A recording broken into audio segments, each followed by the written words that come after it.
Hello student, पिछली video में हमने आपको कराया था चालकता क्या होती है, विशिष्ट चालकता क्या होती है। अब आपको हम बता रहे हैं विशिष्ट चालकता तथा तुल्यांकी चालकता में संबंध क्या होता है। देखो, इनमें जो रिलेशन होता है वो डायरेक्ट मैंने लिख दिया है। रिलेशन ये होता है लैम्डा इजकल टू के इंटू बी। अब आपको बताते हैं तुल्यांकी चालकता क्या होती है। देखो, तुल्यांकी चालकता का जो फॉर्मूला बनेगा, तुल्यांकी चालकता होती है, ठीक है। तो यहाँ पे जो विलयन की विशिष्ट चालकता इंटू 1 ग्राम विलय युक्त विलयन का CM³ में आयतन, इसको हिंदी में ये बोला जाएगा। ये इंग्लिश में मैंने यहाँ पे लिख दिया है लैम्डा इजकल टू के इंटू बी। और देखो, लैम्डा इजकल टू हो गया, लैम्डा होता है तुल्यांकी चालकता, के होता है विलयन की विशिष्ट चालकता इंटू वी। वी यहाँ पर होता है 1 ग्राम तुल्यांक विलय युक्त विलयन का CM³ में आयतन। ओके।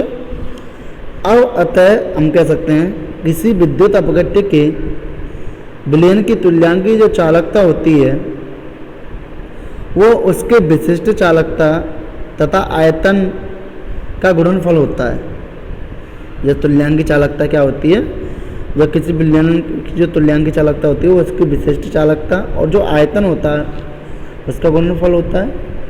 तो यहाँ पे हमने क्या किया है, जहाँ VCM³ में वह आयतन है जिसमें 1 ग्राम तुल्यांक विलय घुला हुआ है। क्या हुआ? घुला हुआ है, ठीक है, इसमें मिला हुआ है। उसके बाद क्या होगा, अब आपको नोट करना है मोलर चालकता। अब आपको बता दें मोलर चालकता क्या होती है। देखो, विद्युत अपघट्य के 1 ग्राम अणु भार को, जैसे कोई भी विद्युत अपघट्य हुआ उसके 1 ग्राम अणु भार को V घनसेमी जल में घोलने पर, जब उसको V आयतन दे रखा है, इस घनसेमी में घोला जाता है। घोलने पर जो उसमें आयनों की जो चालकता होती है, क्या होती है? चालकता, वो मोलर चालकता कहलाती है। क्या कहलाती है? मोलर चालकता। इसका जो फॉर्मूला होता है इसे कैप एम से प्रदर्शित किया जाता है। इसका जो फॉर्मूला होता है वो कैप एम होता है। तो कैप एम इजकल टू होता है के इंटू वी, के इंटू वी। जो कैप एम होता है वो क्या होता है? के इंटू वी होता है। ओके।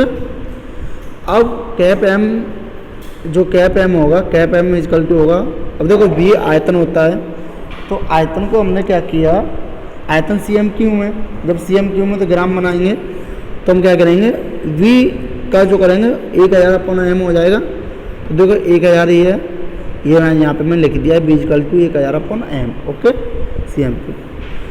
अब जो m होता है यहाँ पे वो विद्युत अपघट्य का अणु भार होता है। m क्या होता है यहाँ पे?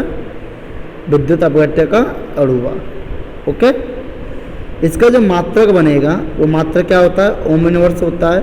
इसका मात्रक ohm inverse semi square mole inverse होता है, या इसको पूरा कह सकते हो आप siemens semi square mole inverse होता है। ओके। अब आता है ऑक्सीकरण। अब देखो ऑक्सीकरण क्या होता है, हमने आपको बताया था जब ऑक्सीकरण अपक्रिया, कोई भी अपक्रिया होती है तो ऑक्सीकरण अपक्रिया ऐसी होती है जिसमें ऑक्सीजन जुड़ जाता है, उसे ऑक्सीकरण अपक्रिया बोला जाता है। यहाँ पे क्या होगा, इलेक्ट्रॉन सिद्धांत के अनुसार ऑक्सीकरण वह क्रिया है जिसमें कोई परमाणु या आयन एक से अधिक इलेक्ट्रॉन त्यागता है, तो उस पर क्या होता है, उतना ही आवेश बढ़ जाता है, उतना ही धनावेश बढ़ जाता है। जैसे आपने देखा यहाँ पे Na 1 इलेक्ट्रॉन देता है तो इसके Na+ हो गया। ओके। Cu 2 इलेक्ट्रॉन देता है तो Cu2+ हो गया। अब देखो ये इनके इलेक्ट्रॉन भी दिखाए गए हैं। इसका बाद आता है अपचयन। अपचयन क्या होता है, वह क्रिया जिसमें परमाणु अथवा आयन इलेक्ट्रॉन ग्रहण करता है।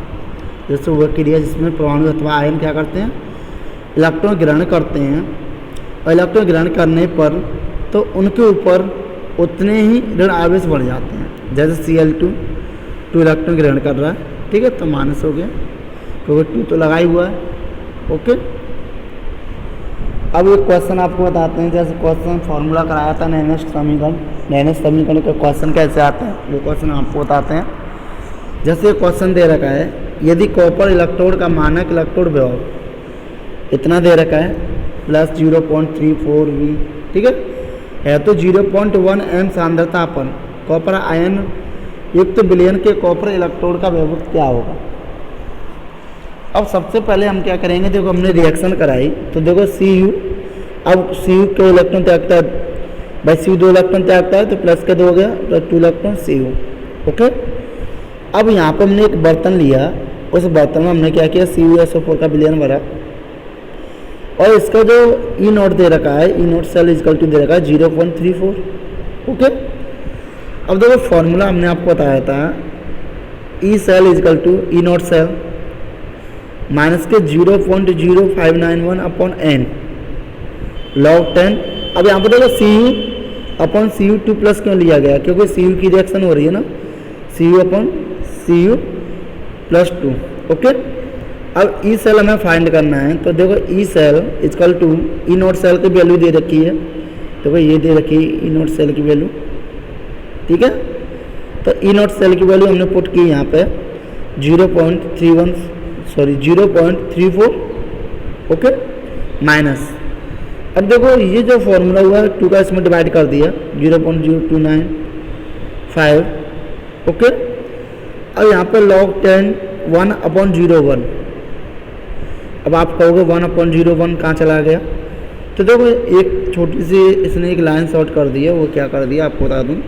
देखो log 1 यहाँ पर जो हुआ है, ये सपोज करो 1/01 हो गया, ठीक है।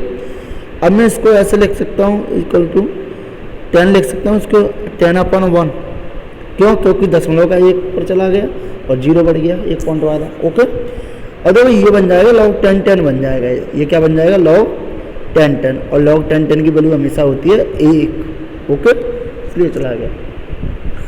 अब इसमें से इसको मैंने माइनस किया तो देखो ई सेल इजकल टू 0.310 है, ओके। अब E cell equal to value क्या आएगी इसकी 0.31 वोल्ट, ओके। ऐसे एक सेकंड क्वेश्चन और देखते हैं हम, जैसे एक क्वेश्चन दे रखा है pH इजकल टू 10, ये क्वेश्चन दे रखा है, इसको पढ़ देना। अब हमें आंसर करना है तो सबसे पहले हम देखेंगे इसमें pH दे रखा है, pH इजकल टू 10, तो H प्लस की जब वैल्यू हम निकालेंगे तो 10 की पावर माइनस के 10 m हो जाएगा, नहीं हो जाएगा, ओके। अब ये समीकरण हमने लिखा, क्यों लिखा, क्योंकि हाइड्रोजन की बात चल रही है, ठीक है। तो देखो H प्लस 2 एरो H2, भाई हाइड्रोजन 2 इलेक्ट्रॉन दे रहा है ना, तो H2 हो गया, ओके। फॉर्मूला तो देखो यही होता है और यहाँ पे तो वही लिया H2 प्लस की पावर 2, ओके। अब E cell equal to 0.00591 upon 2 log 10 1/10 की वैल्यू 2, ठीक है, माइनस के 10 है।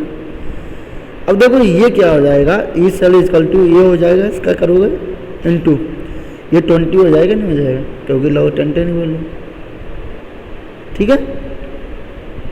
तो ई सेल इजकल टू ये 20 का इसमें मल्टीप्लाई कर दिया, ये आंसर समझ में आएगा।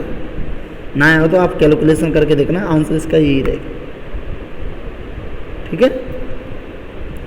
उसके बाद अब आता है कोलराउस का नियम। देखो एक साइंटिस्ट हुआ था कोलराउस, उसने क्या बताया, जब कोई